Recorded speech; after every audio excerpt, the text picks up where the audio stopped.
ande hawarnde ka ande de panza ande agozanza chitana bani de lala kamar ne mira smalanda di ande kamar dazana kala ande ne ruke كل المناهج مال الدراسي يعني صارت مناهج مو زينه بنوبه. Children in conflict zones have one thing in common.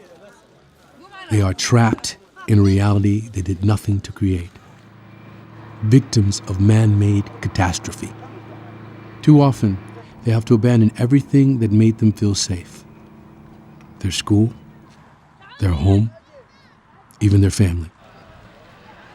They're forced to witness acts of violence and even to commit them. 20 years ago, the world said enough. I have seen how concern for children in these situations can present new opportunities to confront the problems that cause their suffering. In 1996, Graça Machel presented her report on the impact of armed conflict on children. Her conclusions were devastating. Children were the main victims of war. The UN, she added, needed a strong voice with political clout to bring new tools, better coordination, and to achieve results. 4 months later, the General Assembly heeded her call by creating the mandate of the Special Representative of the Secretary General for Children and Armed Conflict. This was a turning point. For the first time, children affected by armed conflict have a space, have a voice to inform about their plight, to take action to prevent what is happening to them.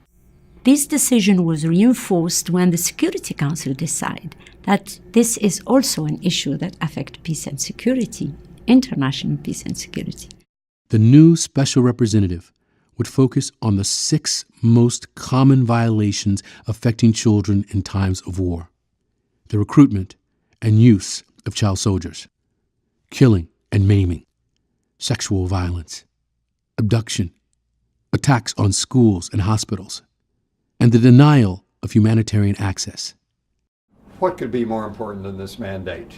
No child should ever witness or suffer from the horrors of conflict.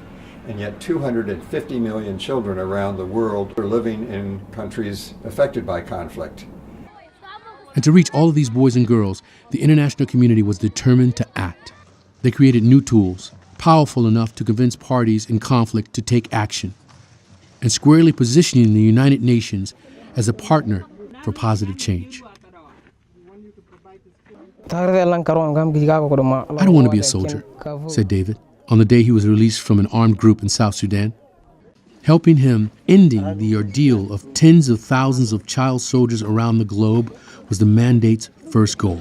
We will try our best to provide you learning opportunities.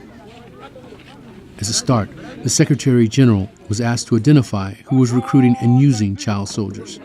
The parties identified were then asked to devise action plans and to work with the UN to turn the page and end this practice. Member states, the UN, civil society, and everyone who could make a difference was asked to contribute to these efforts. Action plans were signed, and to reach children in need, the UN increased its capacity to respond, including in its peacekeeping operations. Over the years, we have developed a network of children protection advisors, and it is really a very central aspect of our mandates. The new approach quickly showed its potential to protect boys and girls. In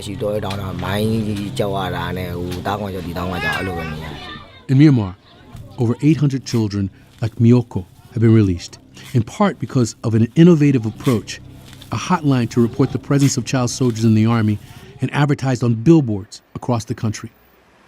In Afghanistan, the child protection units set up in police recruitment centers around the country to prevent children from joining are one example of the government's commitment to its action plan. We get regular updates, monthly updates on the number of rejected recruits, so it just shows that a system has been put in place and the government is actively trying to ensure that there are no underage recruits within the Afghan National Police. In 2014, The campaign Children, Not Soldiers, launched with UNICEF, accelerated the momentum and led to something that was unthinkable just a few years ago. A global agreement that children do not belong in armies in conflict and should be protected from all violations. In total, over 100,000 boys and girls have been released since the beginning of the mandate. Child soldiers have been relegated in the annals of history in Chad, Cote d'Ivoire, Liberia, Nepal, Sri Lanka, Sierra Leone, and Uganda. This is indeed progress.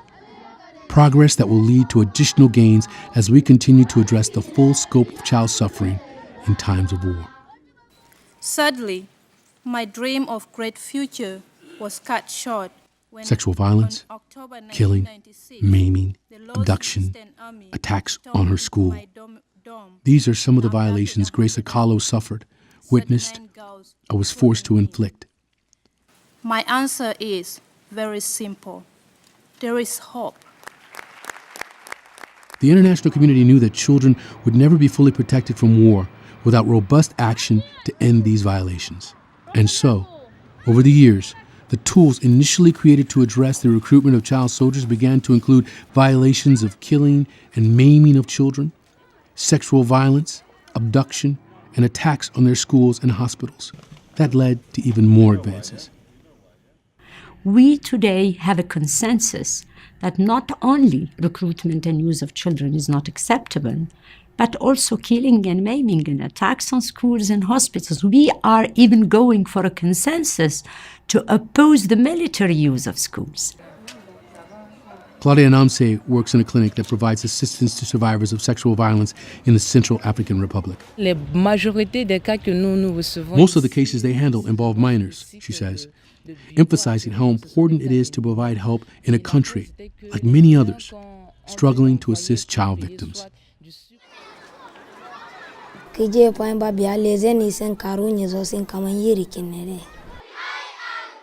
Modu Amar's school in northeast Nigeria closed because of Boko Haram's attacks in the area, he thought it would be the end of learning. In Nigeria, Syria, and in every country affected by conflict, protecting education and health care is vital. Despite the inspiring work done by colleagues around the world, every day, the unspeakable horrors children have to endure remind us of the immense tasks still ahead of us. Children are the future not only of every nation, it's the future of the humanity.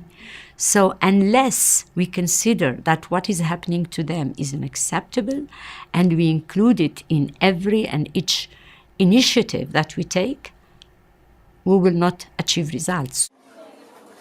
The ways in which we choose to improve how we work collectively for these children will have a profound impact on the future of millions of boys and girls who deserve to grow up in prosperous, peaceful societies where they can thrive.